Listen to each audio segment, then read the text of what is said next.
आज के इस वीडियो में हम बात करेंगे एक बेहद ही खास और पवित्र तिथि के बारे में, जिसे हम देवउठनी एकादशी या प्रबोधनी एकादशी के नाम से जानते हैं।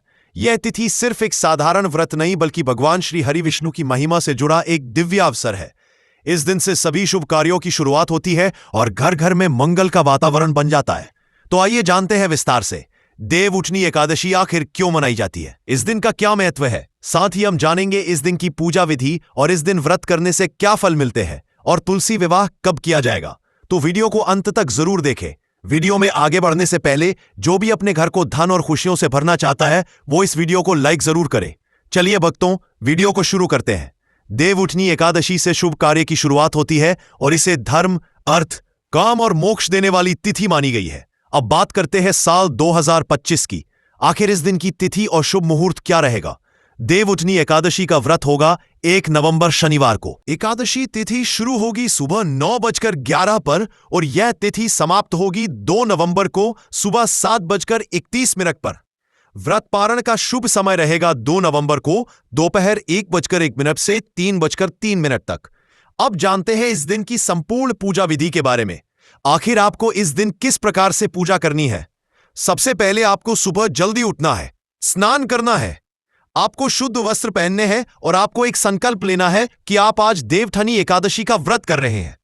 भगवान विष्णु की पूजा और कल्पन अवश्य करेंगे, तो इसका आप जरूर संकल्प लें। संकल्प लेते समय हाथ में चावल, फूल या जल, आप किसी भी इन तीनों चीजों से संकल्प ले सकते हैं। साथ में पूजा स्थान तैयार करें। घर में एक साफ जगह पर पीला कपड़ा बिछाएं, उस पर भगवान विष्णु की प्रतिमा या तस्वीर स्थापित करें। साथ में तुलसी का पौधा रखें। सबसे पहले घी या तेल का दीपक जलाएं। भगवान विष्णु के समक्ष दीपक और अगरबत्ती जलाकर वातावरण को पवित्र करें। भगवान विष्णु को शुद्ध जल अर्पित करें। फिर आचमन करते हुए विष्णु मंत्र का स्मरण करें। ओम नमो भगवते वासुदेवाय नमः। भगवान को ताजे फल, दूध, पंचामृत और शक्कर मिले हुए फलाहार का भोग लगाएं। तुलसी दल अवश्य चढ़ाएं, क्योंकि भगवान विष्णु तुलसी दल के बिना भोग स्वीकार नहीं करते। तुलसी माता को स्नान कराएं और उन्हें चुनरी, बिंदी, सिंदूर और चूड़ी से सजाएं। शालिग्राम या विष्णु स्वरूप की मूर्ति के साथ तुलसी का विवाह कराएं। मंगल गीत गाएं, शंख बजाएं और विवाह की रस्म पूरी श्रद्धा से करें। कथा और भजन करें। देवनी एकादशी की कथा अवश्य सुने। इस दिन भजन कीर्तन करें और भगवान विष्णु का नाम स्मरण करते रहे। रात्रि को जागरण करें और भगवान विष्णु के भजन गाएं। रात भर भगवान विष्णु के जागरण को प्रतीक रूप में मानना बेहद शुभ माना जाता है। अगले दिन यानी 2 नवंबर को शुभ समय दोपहर 1:01 से 3:37 के बीच में व्रत का पारण करें। पहले भगवान को नैवेद्य अर्पित करें, तुलसी दल चढ़ाएं, फिर जल ग्रहण करें और व्रत समाप्त करें। इस प्रकार भक्तों, देवउठनी एकादशी की पूजा विधि पूरी होती है।